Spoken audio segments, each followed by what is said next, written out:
அனைவருக்கும் வணக்கம். 7ஆம் வகுப்பு முதல் பருவம் இயல் 1 நம்ம படித்தோம் இல்லையா? எங்கள் தமிழ் எழுதியவர் நாமக்கல் கவிஞர் வே. ராமலிங்கனார். ஒன்றல்ல இரண்டல்ல எழுதியவர் உடுமலை நாராயண கவி. இவங்க எழுதிய இந்த செய்யுள்கள்லேருந்து இப்போ கேள்வி பதிலாக நம்ம கேட்டிருக்கோம். நான் கேள்வி படிக்கும் பொழுதே உங்களுக்கு அதுக்கான பதில் தெரியுதான்னு பாருங்கள். ஒருவேளை தெரியலனா நம்ம பதில் சொல்லும் பொழுது நீங்கள் தெரிஞ்சுக்கோங்க, அதில் தப்பில்லை, சரிங்களா? இப்போது கேள்விக்குள்ளே போகலாம். முதல் கேள்வி, வே. ராமலிங்கனாரின் சிறப்பு பெயர் என்ன?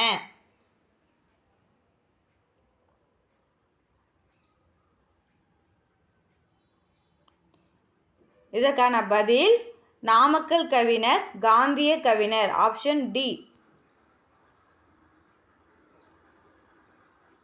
நம்ம ஷார்ட்கட் படிக்கும்போது படித்தோம் இல்லையா? காந்தி நாமக்கல் மலை மேலே ஏறி சங்கூதி கதை சொல்வார். காந்தி அப்படின்னா காந்திய கவிஞர், நாமக்கல் மலை மேலே, நாமக்கல் அப்படின்னா நாமக்கல் கவிஞர். வே. ராமலிங்கனாருடைய சிறப்பு பெயர் என்ன? நாமக்கல் கவிஞர், காந்திய கவிஞர். சரிங்களா? அடுத்ததாக பாருங்க, ரெண்டாவது கேள்வி, விரதம் பொருள் தருக.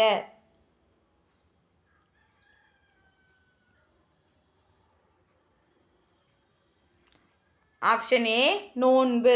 விரதம் பொருள் தருக, இதுக்கான பதில் நோன்பு. மூன்றாவது கேள்வி, நெறி பொருள் தருக.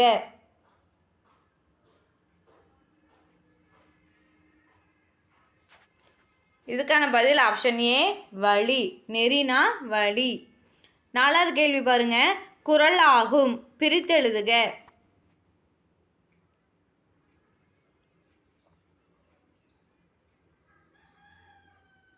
இதற்கான பதில் ஆப்ஷன் பி, குறள் கூட்டல் ஆகும். அஞ்சாவது கேள்வி பாருங்க, வான் கூட்டல் ஒளி சேர்த்தெழுதுக.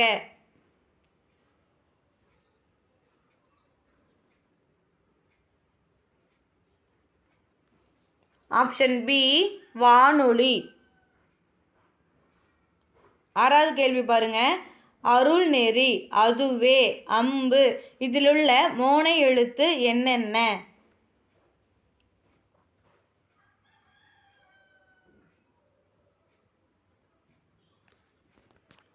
இதுக்கான பதில் ஆப்ஷன் ஏ ஆ.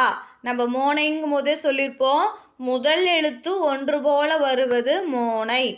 இங்கே பாருங்க, அருள் நெறியில் ஆ, அதுவேல ஆ, அம்புல ஆ, முதல் எழுத்து ஒன்று போல வந்திருக்கு இல்லையா? அப்போ அதுதான் மோனை எழுத்து என்னன்னா ஆ. ஏழாவது கேள்வி பாருங்க, முதல் எழுத்து ஒன்று போல் வருவது, நம்ம சொல்லிட்டோம், முதல் எழுத்து ஒன்று போல வருவது ஆப்ஷன் ஏ மோனை. இரண்டாம் எழுத்து பாரு. எட்டாவது கேள்வி பாருங்க,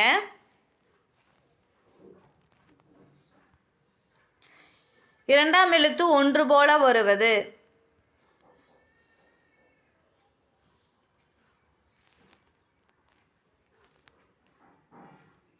இதுக்கான பதில் ஆப்ஷன் பி எதுகை.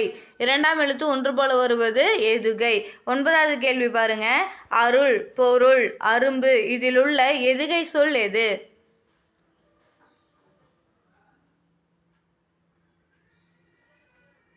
இதுக்கான பதில் ஆப்ஷன் பி ரு.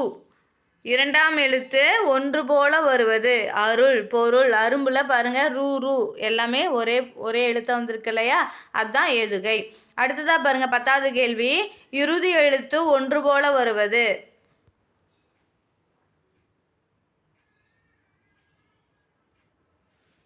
இறுதி எழுத்து ஒன்று போல வருவது ஆப்ஷன் சி இயபு. 11வது கேள்வி பாருங்க, தரலாகும், குறளாகும், அன்பு, இதிலுள்ள இயல்பு சொல் எது?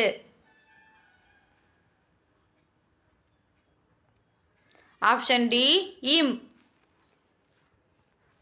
இறுதி எழுத்து ஒன்று போல வந்திருக்கு இல்லையா? அதுதான் இயல்பு. 12வது பாருங்க, முகில் பொருள் கூறுக.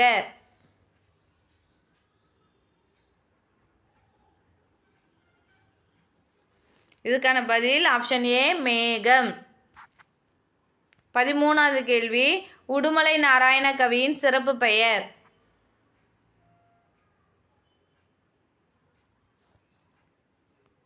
ஆப்ஷன் சி பகுத்தறிவு கவிராயர். பகுத்தறிவு கருத்துக்களை இவர் சொல்கிறதுனால இவரை பகுத்தறிவு கவிராயர்னு சொல்கிறாங்கன்னு நம்ம படித்தோம், சரிங்களா? அடுத்ததாக பாருங்கள், 14வது கேள்வி, தமிழக அரசின் அரசவை கவிஞர் யார்?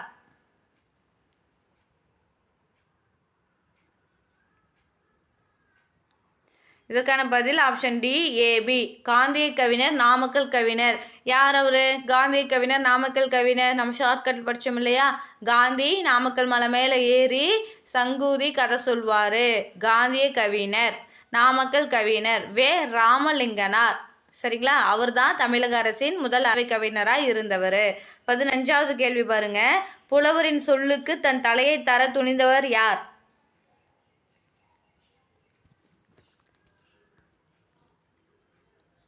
இதற்கான பதில் ஆப்ஷன் பி குமணவள்ளல். புலவரின் சொல்லுக்காக தன் தலையவே தர துணிந்தவர் குமணவள்ளல். முல்லைக்கு தேர் கொடுத்தவர் பாரிவள்ளல். என் தமிழ்நாடு இலக்கியத்தினாலும் இயற்கை வளங்களினாலும் கொடைத்தன்மையினாலும் சிறந்து விளங்கியிருக்கு. அதனுடைய பெருமைகளை ஒன்றல்ல இரண்டல்ல நான் இன்னும் எவ்வாறு சொல்வதுன்னு சொல்லி உடுமலை நாராயண கவி எழுதியிருப்பார். சரிங்களா? புலவரின் சொல்லுக்கு தன் தலையை தர துணிந்தவர் குமணவள்ளல். சரிங்களா? அவ்வளோதான். நம்ம இப்போ படித்து முடிச்சிட்டோம். இந்த கேள்வி பதில்கள் நான் கேள்வி படிக்கும் பொழுது கண்டிப்பாக உங்களுக்கு பதில் ஞாபகம் வந்திருக்கும் நான் நினைக்கிறேன்.